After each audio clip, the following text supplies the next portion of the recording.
Ümumən, o ölkələr ki, onları müdafiə edirlər, niyə o ölkələr Azərbaycana qarşı belə düşmən mövqedə dayanıblar? Məsələn, deyək ki, biz hansısa bir Almaniya hökumətindən narazı bir Almanı gətirib Azərbaycanda oturacaq. Ona bir YouTube kanalı açacaq və Alman dilində desə ki, başda Mertsi və onun ailəsini sök. Almaniya hökuməti bunu necə qarşılayır? Və yaxud da Fransa vətəndaşını gətirir Azərbaycana, o qədər narazı Fransa vətəndaşı var. Oturduruq burada, ona pul veririk, şərait yaradırıq, onların elədikləri kimi. Bir YouTube kanalı açırıq, fransız dilində deyir ki, Macronun arvadına sök. Ona necə qarşılayırlar? Bizə müharibə elan edirlər. Bunları himayə edən ölkələr, liderlər bilməlidirlər ki, Azərbaycan xalqının səbr kasası artıq daşır. Yəni, bu xalq öz liderinin bu formada böhtan kampaniyasına məruz qalmasına dözməyəcək. Mən inanıram ki, o gün də uzaqda deyil ki, əgər bu insanlar, bu cinayətkarlar Azərbaycanda barələrində məhkəmə hökmü olan bu yaramazlar Azərbaycan hökumətinə, Azərbaycan dövlətinə təhvil verilməsələr, o zaman Azərbaycan xalqı müxtəlif ölkələrin, bunları himayə edən ölkələrin səfirlikləri qarşısında etiraz aksiyaları keçirəcək. Məsələn, biz gedəcəyik Almaniya səfirliyin qarşısına, öz etiraz səsimizi ucaldacağıq ki, mənim ölkəmin rəhbəri sənin ölkəndə niyə təhqir olunur? Və sən onu niyə himayə edirsən? Və biz gedəcəyik Fransa səfirliyin qarşısında Macronun arvadına söyləyəcəyik. Deyəcəyik ki, baha, dözürsən sən buna. Ona görə də bu ölkələr, o liderlər papaqlarını qoyub qabaqlarına fikirləşməlidirlər. Mən bilirəm ki, o səfirliklər bizim verilişlərə baxırlar. O səfirlər də eşitsinlər, keçsinlər öz liderlərinə, desinlər ki, sadə Azərbaycanlı, Azərbaycan xalqı artıq son həddədir. Biz prezidentimizin bizə bu qədər xoşbəxtliyi yaşadan liderin 200 illik tarixi gedişi dəyişən, Azərbaycanı bu qarışıq dünyada sabitlik adasına çevirən liderin bu formada təhqir olunmasına dözməyəcək, imkan verməyəcək. Qısa müddət ərzində ya bu adamlar Azərbaycana təhvil verilməli, ya da biz səfirliklərin qarşısında etiraz aksiyalarına başlayacaq.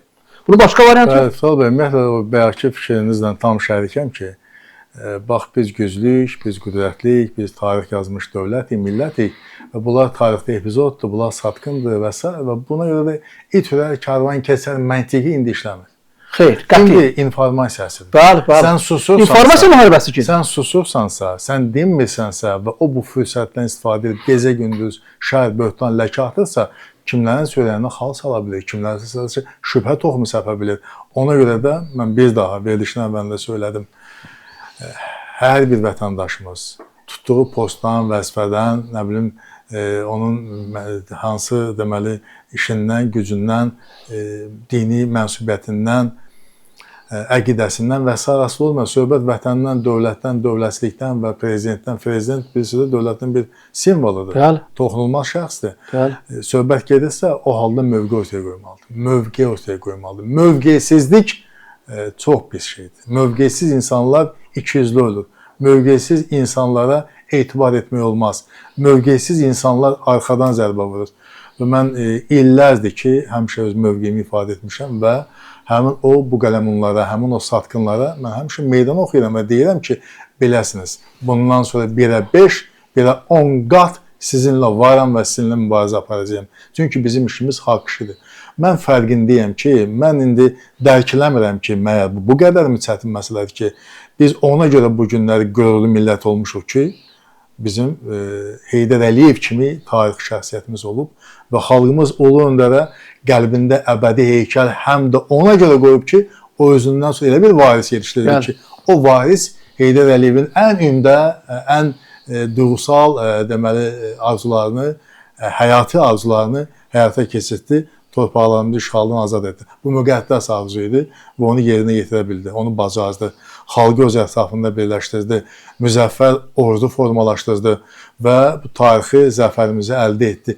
Bunu tərk edib, dərk edə deməli, bu insanlar yenə də bu prezidentə qarşı bu cür deməli oyunlar qururlarsa, bu cür çirkab yolun seçiblərsə, deməli, bu insanların təsəvvür edin ki, o erməni ki var, bizim düşmənimiz olub və həmişə Azərbaycan əleyhinə fəaliyyət göstəriblər. Ermənidən daha dəhşətli, ermənidən də çox ermənidilər. Bu birmənalı bu cür qəbul edilməlidir. Və onların olan adı və soyadı deməli Azərbaycan türk mənşəli ola bilər, amma bu formadır. Mahiyyətcə onlar anti-Azərbaycan fransızdır. Mən Fransa dövləti və xalqından danışmıram. Anti-Azərbaycan fransızdır. Anti-Azərbaycan Almandır. Və eyni zamanda anti-Azərbaycan ermənidir və onların sıralarında olan şəxslərdən biridir. Və ən pisidir. Niyə görə? Çünki heç olmasa onlar öz nifrətini ifadə edəndə açıq şəkildə deyirlər. Amma bunlardan isə alət kimi istifadə edirlər. Bunlar daha təhlükəli, daha qorxuludur. Amma gezi-tezi var, mütləq hesab edir ki, onlar cəzasını alacaqlar. Bu aksiyondur, bu teorem deyil, bunun isbata ehtiyacı yoxdur. Bu mütləq belə olacaq və hətta mən özümə sual verirəm ki, doğrudan da onlar bunu dərk eləmirlər. Dərk eləmirlər ki, bir X anı var və hər keçən gün həmin X anını yaxınlaşdırır ki, siz Azərbaycanda Ədalət Məhkəməsinin qarşısında öz ağır cəzanızı alasınız.